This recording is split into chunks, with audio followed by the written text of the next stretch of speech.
क्योंकि हमारे जो जीवन की अ, आगे बढ़ने की जो शुरुआत होती है तो हमारे इसी स्तर से होती है, गुरुजनों के माध्यम से ही हम लोग आगे चलना सीखते हैं। और आज जो हम आपके सामने बोल रहे हैं वो इन्हीं गुरुजनों की ही देन है कि हम आपके बीच में बोलने लायक हुए हैं। तो मैं उनका एक बार फिर से हार्दिक अभिनंदन और स्वागत करता हूं। और जैसा कि जिलाधिकारी महोदय जी के निर्देश प्राप्त हुए हैं कि हमको अपने विद्यालयों से शुरुआत करी जाए कि ये इस समय जो डेंगू का प्रकोप चल रहा है अपने जनपद में, अपने मंडल में, तो ये लगभग 5 साल बाद ऐसी स्थिति बनी है। ये 2016 में जो है हमारे मेरठ जनपद में 660 केस डेंगू के आए थे। उसके बाद से अभी 5 साल बाद ऐसी स्थिति हुई है कि हम जो है 450 के करीब हम लोग पहुंच गए हैं डेंगू को लेकर के। और वो केस जो है स्प्रेड हैं। सबसे बड़ी समस्या कि अगर एक किसी एरिया में होते हैं तो हम लोग उसको अपने स्तर से कंटेनमेंट करके और एक्टिविटी करा के और उसको कंट्रोल कर लेते हैं।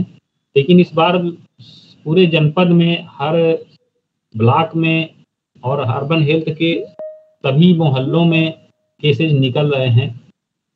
उसका एक कारण, सबसे पहला कारण यही है कि उसके अनुकूल जो परिस्थितियां हम लोग पैदा कर रहे हैं डेंगू फैलने की, वो अज्ञानतावश हो रहा है।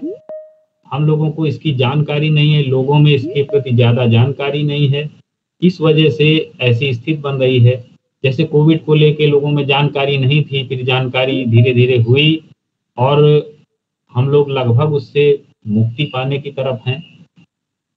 डेंगू की भी स्थिति इस तरह बन रही है कि सब जगह निकल रहे हैं। पहले इसको जो है शहर की बीमारी कहा जाता था, क्योंकि पहले के ज़माने में कूलर और फ्रिज जो है शहर में ही हुआ करते थे, गांव देहात में बहुत कम होते थे। आज ये स्थिति है, ज्यों-ज्यों हम लोग विकास कर रहे हैं तो भौतिकता की दौड़ में हम ग्रामीण स्तर पे भी सारे साजो सामान इकट्ठा कर रहे हैं जो शहर में उपलब्ध हैं। इसीलिए ये बीमारी आज ग्रामीण क्षेत्र में भी तेजी से फैल रही है। लेकिन हम लोग उसके प्रति जागरूक नहीं हैं, ध्यान नहीं देते छोटी-छोटी चीज़ों का। तो उसी परिप्रेक्ष्य में आज ये वर्चुअल जो बैठक की जा रही है, उसका मेन मकसद ये है कि हमारे स्कूल जो हैं, विद्यालय जो हैं, काफ़ी बड़े एरिया में होते हैं, इंटर कॉलेज, और जहाँ पर काफ़ी मात्रा में बच्चे जो है शिक्षा ग्रहण करने आते हैं। तो उन स्कूलों को सबसे पहले चिन्हित किया जाए स्कूल के ही द्वारा कि हमारे स्कूल में ऐसी परिस्थितियां कौन सी पैदा हो रही हैं जहां वो मच्छर ब्रीड कर रहा है। क्योंकि जो डेंगू फैलाने वाला एडीज एजिप्टाई मच्छर होता है वो स्टेगनेंट, स्थिर पानी और स्वच्छ पानी में ही अंडे देती है मादा मच्छर, और वो गंदे पानी में नहीं पैदा होता है। तो ऐसी जगहों की वो तलाश में मादा मच्छर रहती है और उसका ये जो सीजन होता है, ब्रीडिंग सीजन, अगस्त, सितंबर, अक्टूबर और नवंबर तक लगभग चलता है।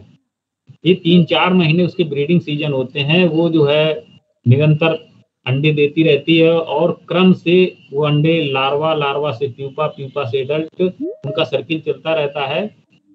जो एडल्ट बनते जाते हैं वो उड़ते जाते हैं और दूसरी उसकी सीरीज चलती रहती है, वो बराबर उसी पानी में अंडे देती रहती है। तो वो परिस्थितियां मानव जनित होती हैं। जैसे हम लोग क्या करते हैं, गर्मियों में हम लोग कूलर चलाए अप्रैल, मई, जून तक। जुलाई में हमने उनको बंद कर दिया, जब ह्यूमिडिटी बढ़ी तो बंद कर दिया, लेकिन हमने उसका पानी नहीं फेंका, उसको साफ करके नहीं रखा। कूलर में पानी भरा रखा है, उसको घर के बाहर लगा हुआ है, खिड़की से उसका कनेक्शन है। तो हम लोग सोचते हैं कि अब हम कौन चलाते हैं, लेकिन वो उसके लिए बहुत अनुकूल परिस्थिति बन जाती है मच्छर के लिए, जो उसके लिए ब्रीडिंग, उसके लिए बहुत सुरक्षित जगह होती है। और वहीं वो ब्रीड करते रहते हैं और घर वालों का खून चूसते रहते हैं। मच्छर की कोई ये वो नहीं होता मकसद कि वो हमारे लिए डेंगू और मलेरिया फैलाए, उसका मकसद होता है अपना पेट भरना। पेट भरने के मकसद से वो हमारे काटता है, और काटते समय जो उसके अंदर वायरस होते हैं, वो किसी भी चीज का वायरस हो सकता है, चिकनगुनिया का हो सकता है, डेंगू का हो सकता है, वो हमारे शरीर में इंटर कर जाते हैं, और एक सप्ताह के अंदर ही हमको बुखार की स्थिति उत्पन्न हो जाती है। हम लोग सोचते हैं कि ये बुखार वायरल है, हवा के द्वारा आया है, लेकिन ऐसा नहीं है। तो वो परिस्थितियां जब पैदा होती हैं, तो वो उस एक कूलर का मच्छर अगर वहां पर ब्रीड कर रहा है, तो उस 50-60 घरों को वो कवर करता है। तो इसलिए उसको सोर्स रिडक्शन का काम कराया जाता है, यानी वो स्रोत को खत्म किया जाता है, पानी निकलवा के साफ करके सुखा करके रख दिया जाता है कूलर वगैरह, कि वहां ब्रीड ना कर पाए। अगर ऐसी परिस्थितियां जहां नहीं होती, जहां पानी नहीं मिला है, तो वो मच्छर वहां नहीं रहता है। वो वो देखता है हमको पानी जहां मिलेगा हम वहीं जाएंगे, और साफ पानी ढूंढता है, जिस पानी को कोई डिस्टर्ब न करे। तो हमको क्या करना है कि अपने स्कूलों में क्या है कि अभी तक स्कूल बंद रहे, बच्चों की दृष्टि से बंद रहे, वैसे तो खुलते रहे, लेकिन वहाँ छत पे कुछ टूटे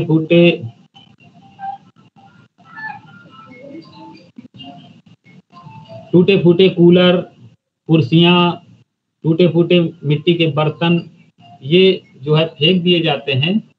तो हम लोगों का उनसे कोई संबंध नहीं रहता है, और वहाँ बारिश का पानी जब कलेक्ट हो जाता है, तो बारिश के पानी में वो मच्छर ब्रीड करते हैं, और उनको वहाँ कोई छेड़ने वाला नहीं होता है, आराम से वो ब्रीड हो के, और उस सारे जितना पेरीफेरल एरिया है वहाँ उनको वो काटते रहते हैं, और ये बीमारियां फैलाते रहते हैं। तो अपने स्कूलों का निरीक्षण इस तरह करवा लें। आपके पास सबके यहाँ स्टाफ होता है, स्टाफ कम है तो खुद बच्चों को लगा करके, और ये एक एक्टिविटी कराई जा सकती है। जैसे पहले हम लोग जब पढ़ते थे स्कूलों में, तो स्कूल में छोटे छोटे कागज के टुकड़े और ये पड़े होते थे, तो सबको प्रेयर के बाद कह दिया जाता था कि इनको सब लोग बिन लो, तो साफ हो जाता था। इसी तरह एक्टिविटी कराई जा सकती है कि सुबह प्रेयर के बाद कि सभी बच्चे छत में और सब जगह ये देखें कि कहीं पानी इकट्ठा है क्या, गमलों में छोटे छोटे बर्तन टूटे फूटे पड़े हैं, और अगर 10 ml पानी भी है तो उस पर वो मच्छर अंडे दे देते हैं। तो ऐसी जगहों का चिन्हीकरण करके और उनको साफ सफाई इस समय अगर करवा लेंगे, तो मच्छर स्कूल के आसपास नहीं आएगा। वो केवल ये जगह ढूंढता है कि हमको पानी कहाँ मिले। हम लोगों ने कई स्कूल अभी चेक किए, तो वहाँ कुछ ड्रम रखे थे, उनका पानी महीनों से नहीं बदला गया था, खुले हुए रखे थे, और बहुत लार्वा भरा था। तो एक सबसे बड़ा खतरा बच्चों के लिए है, क्योंकि जब बच्चे स्कूल आते हैं दिन के समय, और ये एडीज मच्छर दिन के समय काटता है, और ये नीचे बहुत ज्यादा ऊंचाई तक नहीं, 4-5 फुट की ऊंचाई तक उड़ पाता है। तो ये कोशिश करता है कि पैरों और हाथों में काटता है। तो अगर वहां पर ब्रीडिंग हो रही है और बच्चे क्लास में पढ़ रहे हैं, तो वो मच्छर वहां उनके पैरों में नीचे आके काट सकता है। बच्चे ध्यान नहीं देंगे, थोड़ा हाथ पैर हिलाते रहेंगे, सोचेंगे कुछ हो रहा है, लेकिन वो इन्फेक्शन फैला सकते हैं। तो अगर बच्चों में इन्फेक्शन फैल गया तो बहुत ज़्यादा मात्रा में ये बीमारी फैल सकती है, क्योंकि आपके स्कूलों में बहुत संख्या में बच्चे आते हैं। तो इसलिए आप लोगों को एक काम, ये एक्टिविटी करानी है कि अपने यहाँ कोई जलपात्र जो है छत से लेके और नीचे कहीं भी प्रांगण में ऐसा ना हो जिसपे पानी भरा रखा हो 2-4 दिन से। अगर कोई बर्तन बाहर रखा है तो उसको उल्टे रखवा दें। तो इससे एक हमारा स्कूल पूरा सुरक्षित हो जाएगा, और उस स्कूल की वजह से आसपास की जो बस्ती है, लोग हैं, वो भी सुरक्षित हो जाएंगे। क्योंकि हम लोग जो जागरूक कर रहे हैं तो घर के लोगों को कहते हैं, लेकिन अभी जैसे हम लोग मलियाना क्षेत्र में आता है ये बन्नो मियाँ की कॉलोनी, एक प्लेस में गए थे आदर्श इंटर कॉलेज में, तो वहाँ हम लोगों ने 3 केस डेंगू के देखे, लेकिन उनके घरों में लार्वा नहीं मिला। तब हम लोगों ने स्कूल में चेक किया, तो वहाँ स्कूल में 7-8 जलपात्र ऐसे मिले जहाँ बहुत ज्यादा लार्वा था। एएनआई की टीम हमारे साथ थी, उन्होंने पूरा उसको वीडियोग्राफी भी करी। हमने वहाँ के टीचर्स को बताया कि ये चीज़ें आपको देखना है। छत पे पुराना कूलर एक रखा हुआ था, बारिश का पानी भरा था, पूरा लार्वा ब्रीड कर रहा था। ड्रम रखा हुआ था, पूरा लार्वा से भरा हुआ था, और बच्चों की छुट्टी उस समय हो रही थी, ढेर सारे बच्चे थे। तो ऐसी स्थिति न बने किसी भी स्कूल में, इसलिए जिलाधिकारी महोदय जी ने, वो चूँकि हम लोगों ने उनको नहीं बताया, ये ANI की टीम ने उनको अवगत कराया होगा, तो उन्होंने इसका संज्ञान लिया कि स्कूलों में इस तरह का आप लोग जागरूकता वो दें। वहाँ के प्रधानाचार्यों को, प्रधानाचार्य नहीं उपस्थित हो रहे हैं तो वहाँ के टीचर्स को, कि इस चीज़ को वहाँ ये काम करा लें। इसके साथ ही बच्चों को, अब चूँकि बच्चे स्कूल आने लगे हैं, तो बच्चों को थोड़ा एक क्लास के रूप में ये जानकारी संचारी रोगों के बारे में, डेंगू, मलेरिया, चिकनगुनिया के बारे में एक शार्ट में डेली जानकारी उनको दी जाए। क्योंकि डेली कुछ बच्चे ऐसे होते हैं जो कभी किसी दिन एब्सेंट रहे, लगातार कोई बच्चा नहीं आता या कोई आ रहा है, तो ऐसी परिस्थितियों में उसको एक सब्जेक्ट के रूप में, एक सभी क्लास के बच्चों को एक पीरियड के रूप में इस सीजन में इसकी जानकारी डेली दी जाए, तो उनको ये उनके ज़हन में बस जाएगी कि डेंगू कैसे होता है, इसका मच्छर कहाँ पनपता है, ये कब काटता है, ये कितनी ऊंचाई तक उड़ता है, और ये ब्रीडिंग इसकी कहाँ होती है, किस सीजन में ज़्यादा होती है, इसकी जानकारी उनको दी जाए। और इसके साथ ही उनको ये कहना है बच्चों को कि इस समय से लेके नवंबर तक जो है आपको पूरी बाँह के जो कपड़े हैं, पूरी बाजू के, वो पहन के स्कूल आएँ। फुल पैंट, मोजा, जूता के साथ आएँ, ताकि ये पैरों में काटता है तो वो मच्छर को जब जगह नहीं मिलती काटने को, तो वो दूसरी जगह ढूँढता है। अब फिर भी अगर उसको कोई देखा कि हम यहाँ बाइट नहीं कर पा रहे, तो वो स्थान छोड़ देता है, दूसरी एरिया तलाशता है। जैसे हम लोग काम की तलाश में जब बाहर निकलते हैं तो एक जगह काम नहीं मिलता तो दूसरी जगह, इसी तरह वो अपने पेट भरने के लिए कहीं न कहीं व्यवस्था करता है। तो अगर बच्चे सब पूरी बाँह के कपड़े पहन के स्कूल आएँ, तो मच्छर की बाइट से बचेंगे, क्योंकि ये दिन में काटता है।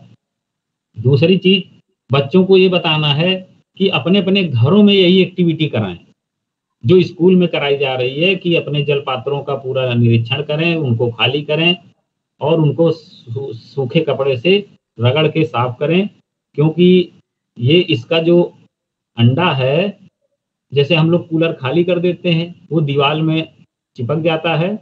हम लोग सोचते हैं कूलर सूख गया, अब अगले सीज़न में फिर से भरेंगे, लेकिन होता क्या है कि ये करीब 6 महीना से लेके 2 साल तक जो है सुप्तावस्था में पड़ा रहता है।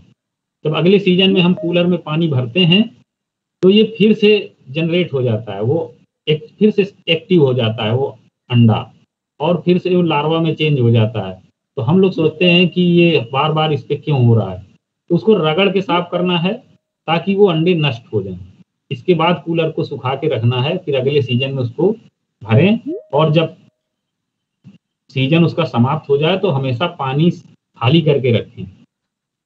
दूसरी चीज़, लगभग सभी स्कूलों में फ्रिज की व्यवस्था है।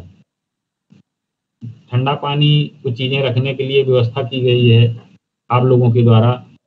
तो उसके पीछे एक प्लेट होती है जहाँ पानी टपकता रहता है, एक प्लेट होती है, वो हमेशा दीवार की तरफ होता है उसका हिस्सा, तो हम लोग उसको देख नहीं पाते हैं, और वहाँ वो भी एक सुरक्षित स्थान होता है मच्छर की ब्रीडिंग के लिए। तो उसको भी दिखवा लें कि इसमें पानी अगर भरा है तो 100% उसपे अगर नहीं लार्वा दिख रहा है, क्योंकि वो अंडे बहुत छोटे होते हैं, हैंड लेंस से दिखते हैं, तो वो अगर लार्वा नहीं है तो अंडे होंगे, जो 2-4 दिन बाद लार्वा में तब्दील हो जाएँगे। तो इसलिए उस प्लेट को हर 2-4 दिन में साफ करवाते रहें। तो ये 2 चीज़ें, एक कूलर और एक फ्रिज। इसके अलावा पुराने टायर, नारियल के खोखे, प्लास्टिक के टूटे-फूटे बर्तन, प्लास्टिक की यहाँ तक कि कुर्सी अगर टूटी हुई है, छत में पड़ी है उल्टा, उस पे भी पानी बारिश का इकट्ठा हो जाता है, तो उस पे भी ब्रीड करता है। पुराने जूते तक अगर हम लोग छत पे फेंक देते हैं, उस पे पानी भर जाता है, उस पे ब्रीड करता है। सब जगह लार्वा हम लोगों को मिला है, इसलिए जानकारी दे रहे हैं।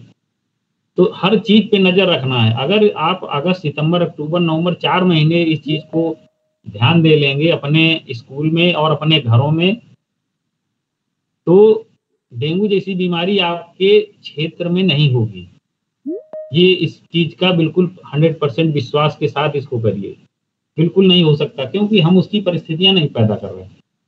इसके अलावा बहुत सी चीजें ऐसी हैं जिसको हम सोचते हैं अनुपयोगी हैं, उसको खुले मैदान में या छत पे फेंक देते हैं, तो उनको भी देखना है। डिस्पोजल जैसे गिलास होते हैं आजकल आ रहे हैं प्लास्टिक के, हम लोग इस्तेमाल करके उसको कूड़े में फेंक देते हैं। कभी वो सीधा हो गया और बारिश का पानी भर गया, उस पर भी ब्रीड कर देता है।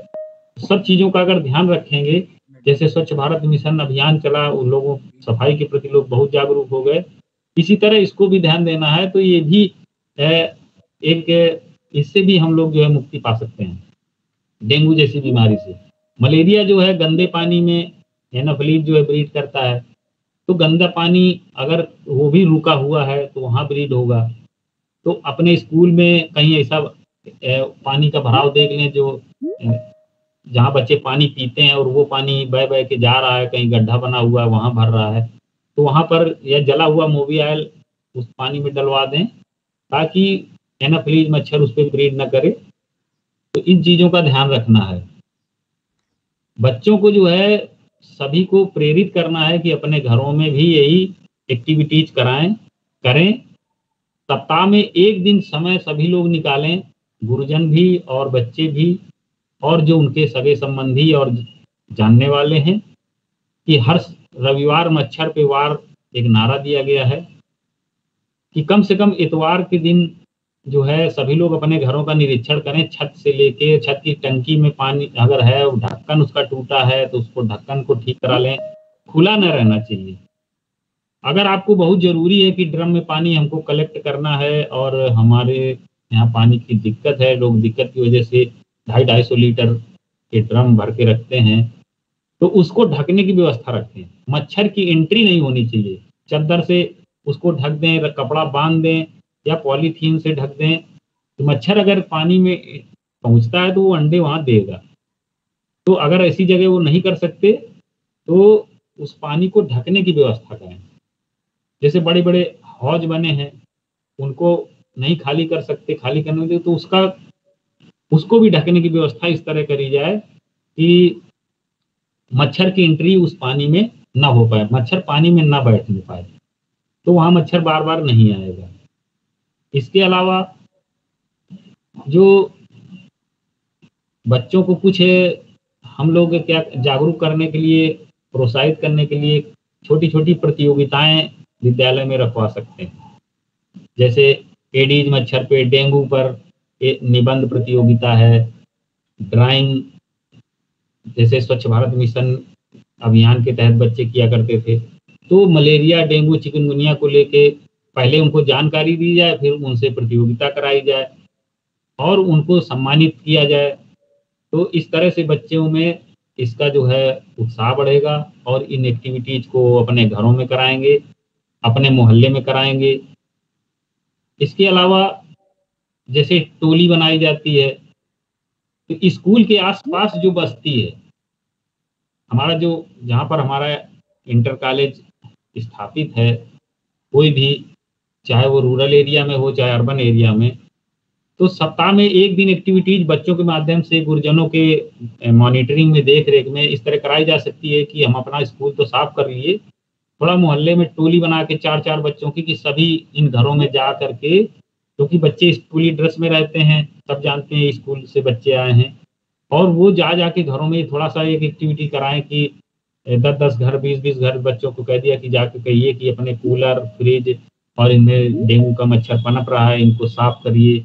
और गमलों में भी पनप रहा है, छत पे जो रखे हैं, बारिश का पानी इकट्ठा हो रहा है कबाड़ में। तो इस तरह भी एक्टिविटीज अपने स्कूल के आसपास करा सकते हैं। उससे भी जो है हमारा स्कूल भी सुरक्षित रहेगा, स्कूल के आसपास के जो नागरिक हैं रहने वाले वो सुरक्षित रहेंगे।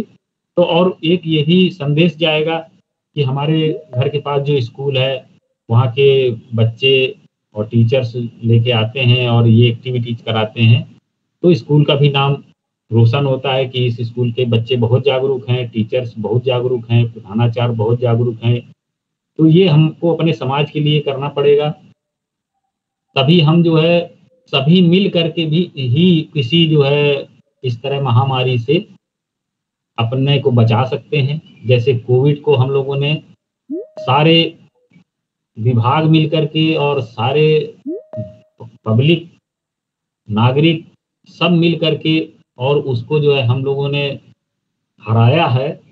उसी तरह कोई अब बीमारी ऐसी न फैले, उसके लिए हमको प्रयास करना है। तो उसी परिप्रेक्ष्य में आज अब हमारे इस सीजन जो चल रहा है, डेंगू का चल रहा है, तो हमारा लक्ष्य यही है कि कोई भी बीमारी अपने आप ऊपर हावी ना होने पाए, ये प्रयास करना है। तो इसके लिए जिलाधिकारी महोदय जी ने कहा कि अगर माध्यमिक शिक्षा से सारे इंटर कॉलेज के टीचर्स को, प्रधानाचार्यों को का संविधिकरण, इनकी जानकारी दे दी जाए, क्या एक्टिविटीज कराएं, तो उससे काफ़ी वो लाभ हो सकता है।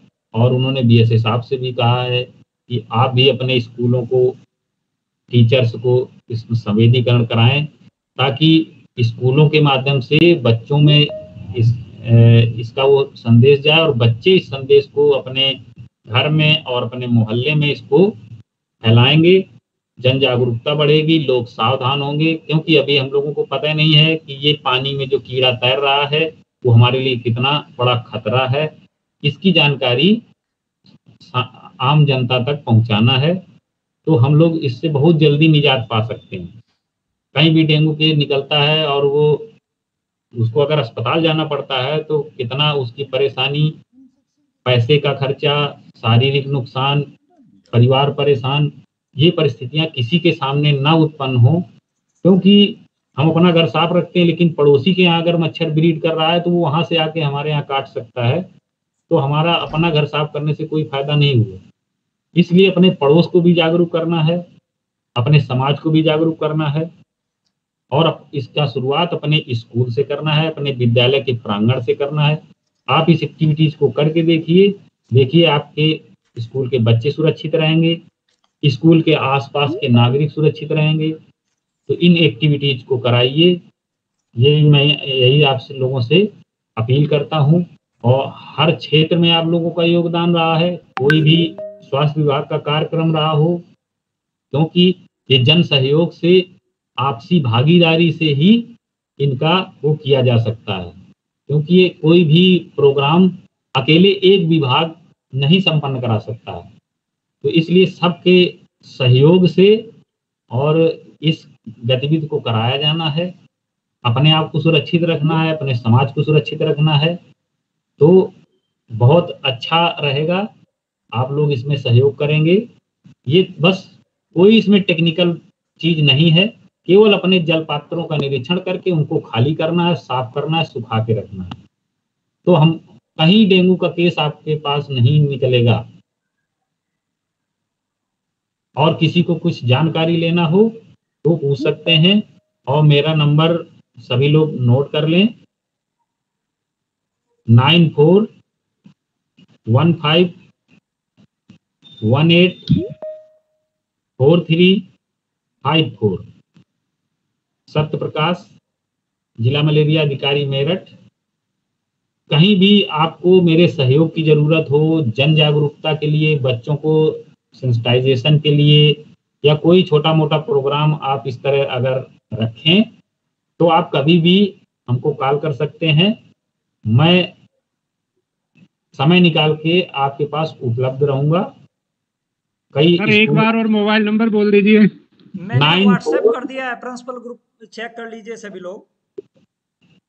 हाँ सर, मैं फिर एक बार बोले देता हूँ, 9415184354। आप अपने स्कूलों में छोटे छोटे कार्यक्रम रखिए, हम लोग समय निकाल करके बच्चों को हम लोग आकर के जागरूक करेंगे, जानकारी देंगे। और आप लोग एक जो क्लास में एक पीरियड उसका निर्धारित कर लीजिए कि सभी लोग एक संचारी रोगों के बारे में बच्चों को डेली बताएं। क्योंकि जब कोई चीज डेली कराई जाती है तो बच्चों के बिल्कुल मन में कंठस्थ हो जाता है और वो कभी जिंदगी में नहीं भूलते, क्योंकि अभी तो उनको वो देश के भविष्य हैं, अभी उनको आगे बहुत कुछ करना है। तो वो अगर अभी से बचपन में जानकारी, जैसे वो कहा करेंगे कि हमको तो ये सब बचपन से पता है कि डेंगू कैसे फैलता है, कैसे इससे बचा जा सकता है, तो हमेशा सुरक्षित रहेंगे और अपने समाज को सुरक्षित रखेंगे। यही मुझसे आपसे जो है मैं उम्मीद करता हूँ कि ये हम लोग जरूर इस पे सफल होंगे और आप लोग जरूर सहयोग करेंगे। थैंक यू, मुझे यही कहना था। आपको कुछ पूछना हो तो पूछ सकते हैं। बहुत बहुत धन्यवाद सर। सभी प्रधानाचार्य भाई बहनों से एक विनम्र आग्रह है कि जिन लोगों की आईडी पर्टिकुलर स्कूल या कोड के साथ नहीं बनी है, वो एक चैट बॉक्स में जाकर अपना नाम, अपना कॉलेज कोड और कॉलेज नेम सेंड कर दें, जिससे आपकी जो एब्सेंट मार्क ना हो।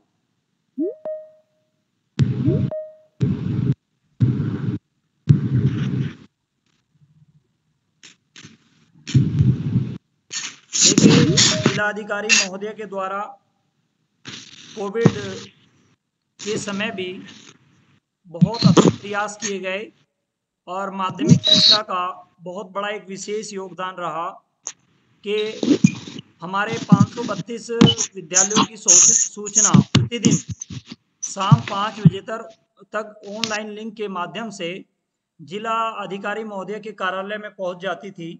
वो एक बहुत अच्छी व्यवस्था हम लोगों की थी कि कितने कोविड के बच्चे इफेक्टिव हुए या कोविड से कितने टीचर इफेक्टिव हुए। उस व्यवस्था में माध्यमिक शिक्षा की जो हमारी ये पहल थी, वो वास्तव में प्रदेश में नंबर 1 थी और हम यही चाहते हैं कि हमारे मेरठ जनपद की जो माध्यमिक शिक्षा है, उसका जो कार्य है, वो वास्तव में प्रदेश में नंबर 1 बना रहना चाहिए। इसलिए सबसे ज़्यादा जो जिलाधिकारी महोदय का फोकस है, वो माध्यमिक शिक्षा पर है कि वो जानते हैं कि एक विद्यालय से मान लीजिए 5000 बच्चे हैं, तो 5000 परिवार डायरेक्ट अफेक्टिव होते हैं। इसका मतलब है कि हम 5000 परिवारों को डायरेक्ट प्रभावित कर रहे हैं। और जो आज का ये पूरा सेशन है, इसका रिकॉर्डेड लेक्चर भी आप लोगों को जो है प्रधानाचार्य ग्रुप में उपलब्ध करा दिया जाएगा। आप सभी से यह भी आग्रह है कि इस रिकॉर्डेड सेशन को हम लोगों के यहाँ हर बच्चा व्हाट्सएप ग्रुप से जुड़ा हुआ है। आज लगभग 90% बच्चे हमारे माध्यमिक शिक्षा के जुड़े हुए हैं। तो आप सभी से यह भी आग्रह है कि आप सभी जिला प्रशासन के साथ कंधे से कंधा मिलाकर चलेंगे, तभी वास्तव में हम मेरठ में इस बीमारी को परमानेंटली दूर कर सकते हैं। देखिए, कोई भी काम तभी सफल हो सकता है जब चैन की प्रत्येक कड़ी एक बहुत अच्छे यूनाइटेड वे से, मन से अगर जुड़ी है। जिलाधिकारी महोदय की जो हमसे अपेक्षा है माध्यमिक शिक्षा से, वो कहीं ना कहीं हम हर हाल में पूरी करेंगे। तो यही अपेक्षा है। यदि किसी भी साथी का कोई क्वेश्चन हो, कोई क्वेरी हो, तो आप हमारे जिला मलेरिया अधिकारी सर से सत्येंद्र जी से डिस्कस कर सकते हैं। और मैंने दोनों नंबर कंट्रोल रूम का, कोविड-19 कंट्रोल रूम का जो नंबर है, वही हमारा मतलब जो आपदा के समय प्रयोग किए जाने वाला कंट्रोल रूम का नंबर वही रहेगा। कोई ऐसी प्रॉब्लम होती है तो आप इमीडिएटली उस लैंडलाइन पे फ़ोन कर दें, वो 24 आवर अटेंड किया जाता है। और सर का व्यक्तिगत नंबर भी मैंने सारे प्रिंसिपल्स ग्रुप में सेंड कर दिया है, वो आपको उपलब्ध हो गया होगा। तो किसी भी भाई बहन का अगर कोई क्वेरी है तो सर से डिस्कस कर लें।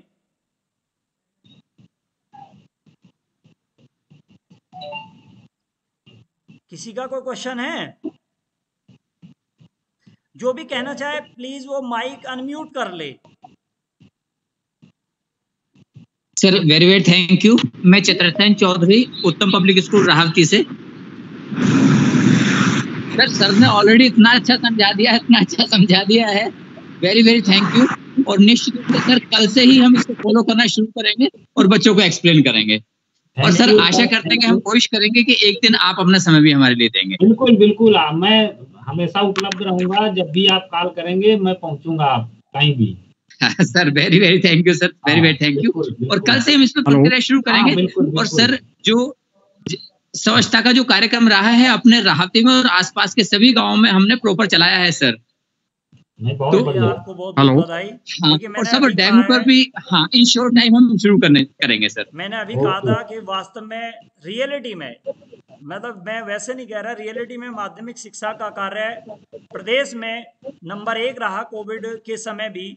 सभी को आश्चर्य लगता था कि 532 विद्यालयों की सूचना पर डे एक्सेल शीट में क्रिएट हो जाती थी। जब हम शासन को सूचना भेजते थे तो सब आंकड़े बनाते थे, हम रियल डाटा भेजते थे, और उसमें आप सभी का बेहद सहयोग रहा है। आप सभी ने जो है कंधे से कंधा मिलाकर प्रशासन का साथ दिया है, और इसीलिए हमारे आदरणीय जिलाधिकारी श्री के बालाजी ने कहीं ना कहीं माध्यमिक शिक्षा पे ये यकीन किया है कि माध्यमिक शिक्षा कहीं ना कहीं मलेरिया मेरठ को बनाने में सबसे बड़ा सहयोग प्रदान करेगी, क्योंकि हम लोगों से हर गांव का अधिकतर हर घर का बच्चा जुड़ा हुआ है, और हमारे यहाँ जो बच्चा आता है यदि हम बेसिक में बच्चों को समझाएं तो शायद हम कह के कुछ भेजेंगे, वो घर तक जाते जाते बताएगा कुछ, और हमारे यहाँ 6 स्टैंडर्ड से 12th स्टैंडर्ड तक का जो बच्चा होता है वो हर चीज़ को समझता है, और उसके अंदर विज्ञान हर वक्त भरा रहता है, उसके अंदर कुछ करने की इच्छा शक्ति भी रहती है। तो ये सर ये श्रेय आप हमें नहीं, सर ये आप श्रेय हमें दे रहे हैं, लेकिन सच्चाई ये है कि आपने ना हर कदम पर हमारा साथ दिया है और आप अलर्ट खड़े रहे हैं सर। हमारी कोई भी प्रॉब्लम उस दौरान रही है तो यू सपोर्टेड कंप्लीटली। तो सर आपने कभी कोई कमी हमें नहीं आने दी, और हमें हमेशा हम लोगों का हौसला आपने सर बढ़ाया है, तो उसके लिए वास्तव में ही आप बधाई के पात्र हैं sir. Thank you sir, thank you. हम आपके साथ हमेशा रहेंगे, क्योंकि मैं तो माध्यमिक शिक्षा का एक छोटा सा टीचर हूँ, तो मुझे खुशी मिलती है कि अपने विभाग के लिए जब अब हमारे विभाग का नाम कहीं ऊंचाइयों पर जाता है तो बेहद खुशी होती है कि हाँ, ऐसा लगता है कि ये मतलब हम लोगों को गौरव मिल रहा है। जब हमारे डीएम सर माध्यमिक शिक्षा को कहीं भी आगे लाते हैं तो मुझे बेहद खुशी होती है। मुझे लगता है कि हाँ, क्योंकि जो पूरे जनपद का एक विद्यालय है वो मेरा अपना विद्यालय है, मैं उसी का शिक्षक हूँ, मैं किसी एक पर्टिकुलर विद्यालय का शिक्षक नहीं हूँ। चलिए, बहुत बहुत धन्यवाद, आपको बहुत बहुत बधाई, थैंक यू सो मच, और बहुत बहुत आभार जिला मलेरिया अधिकारी सर का कि उन्होंने बहुत व्यस्त शेड्यूल में, जबकि आज मैंने उन्हें बताया ही, सर ने खुद कॉल किया था, मैं सोचा मैसेज सर पे पहुंच गया होगा, लगभग 12:30 बजे बताया कि सर 1 बजे से मीटिंग है। व्यस्त समय में सर आपने बहुत अपना महत्वपूर्ण समय दिया और बहुत अच्छे से समझाया, ठीक है, इसके लिए बहुत बहुत धन्यवाद। आप सभी लोगों को भी बहुत बहुत धन्यवाद, आपने हमारा साथ दिया। थैंक यू सभी को।